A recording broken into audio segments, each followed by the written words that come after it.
Ce samedi matin, l'actualité, c'est la polémique autour des propos d'Eva Joly qui se poursuit depuis hier. Sunset News commence maintenant. Sunset News starts now.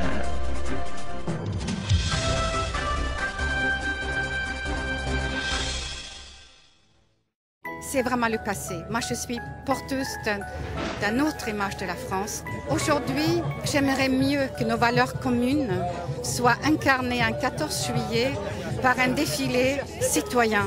J'aimerais voir dans nos rues les enfants de France.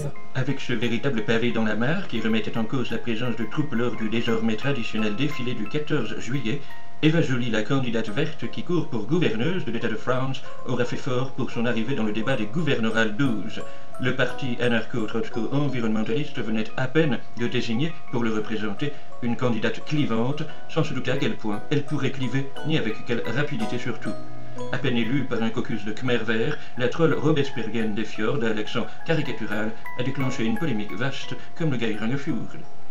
L'un des premiers à réagir a été le Prime Fion dans une conférence de presse donnée à l'issue d'un forum économique franco-ivoirien à Abidjan, Côte d'Ivoire. Ce défilé est d'abord le symbole d'une armée qui défend la République, a dit le Prime Fion. Je dis bien la République, pas la France, ça on s'en moque plus ou moins, je dis bien la République. Une Norvégienne ne peut pas comprendre que chaque année nous aimions rendre hommage à notre armée, qui ne peut être la sienne parce qu'il n'y a pas de place dans l'armée pour une bonne femme, surtout étrangère, et parce que cette institution défend les valeurs de la République, et accessoirement celles de la culture française comme le cassoulet, qui figure au patrimoine immatériel de l'humanité, mais qui reste moins important que la République. Je pense qu'il n'y a pas beaucoup de Français qui partagent l'avis de cette pauvre Madame Joly, qui ne doit rien comprendre au cassoulet, a dit tristement le dépressif Monsieur Fion. Le mariage, ça doit être l'altérité, mâle-femelle, femelle-mâle, point barre. Le député maire UMP de Maison-Lafitte, Jacques Miard, a lui fustigé des idées de 68ards attardés, estimant par ailleurs qu'Eva Joly donne dans le pacifisme béat alors qu'il y a tant de valeurs positives dans l'armée, au premier rang desquelles l'homophobie. L'armée, a dit encore le député, c'est pas pour les fiottes, c'est pour les hommes, les vrais, et Madame Joly veut le mariage des fiottes, a ajouté sobrement le gras porce des roses.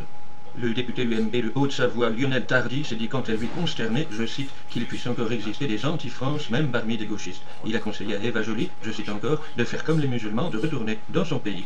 Il a ajouté que ce n'est pas parce qu'elle est blonde qu'on ne la renverra pas comme les autres dans son pays. D'ailleurs, est-il opportun de laisser des blondes s'exprimer dans le débat politique, a-t-il conclu en croyant refléter l'opinion de son parti populiste depuis que l'UMP a évincé Madame Alliot-Marie.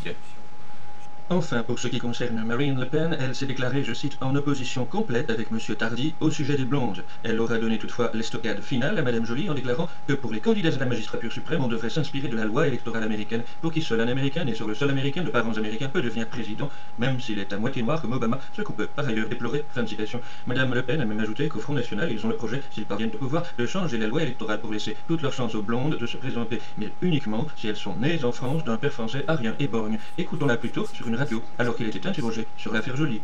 Un petit mot de politique au lendemain de ce 14 juillet. Eva Joly propose de remplacer le défilé militaire par un défilé citoyen. Oui, il y aura des stands pour fumer le chichon aussi avec, non, parce que elle propose en tout cas que des enfants des écoles ou des personnes âgées défilent sur les Champs-Élysées. Ouais, écoutez, ces propos sont absolument consternants. Ça démontre que Madame Joly ne comprend strictement rien au lien extrêmement profond qui existe entre le peuple français et son armée. Parce qu'elle est née en Norvège. Et peut-être, après tout. Peut-être. Elle est légitime pour se présenter à la présidentielle? Non, je ne le crois pas. Je ne crois pas qu'il soit légitime de se présenter à la présidence de la République quand on est devenu français tardivement et qu'encore il y a quelques mois, on était aux côtés du gouvernement norvégien pour lui apporter des conseils. La campagne des gouverneurs 12 s'annonce résolument féroce. C'était Aponaut pour NBC News.